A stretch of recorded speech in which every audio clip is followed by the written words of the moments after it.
શિયાળાની ગુલાબી ઠંડી હોય, દેશી ખાટલા હોય ને આસપાસના લોકો મસ્ત મજાનું ઉબાડિયું ખાતા હોય અને એમ કહેતા હોય વાહ ભાઈ વાહ.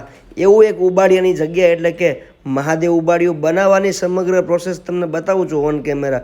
પણ આનો જે સ્વાદ છે ને એવો આપણા કેટલાક ધ પક્કા ફૂડી પરિવારના મિત્રો ત્યાં ખાતા હતા.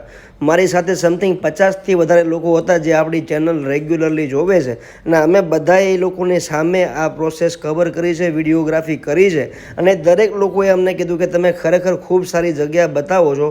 અને મહાદેવ ઉબાડિયું એવી એક જગ્યા છે, વલસાડનો ઓથેન્ટિક ટ્રેડિશનલ ટેસ્ટ તમને આપે. તમારે હવે દૂર વલસાડ જવાની જરૂર નથી, સુરતમાં તમને આ જગ્યા મળી જવાની છે. સંપૂર્ણ એડ્રેસ, ફોન નંબર મેં તમને સ્ક્રીન પર આપ્યું છે. તમે જો અટવાવ તો એક વખત વાત કરી લેજો ફોનમાં, ડેફિનેટલી તમને ત્યાં સુધીનું લોકેશન શેર કરી દેશે, સાથે છાશ ચટણી લાજવાબ હતું. ખુલ્લા વાતાવરણમાં આ ઉબાડિયું ખાવાની જે મજા હતી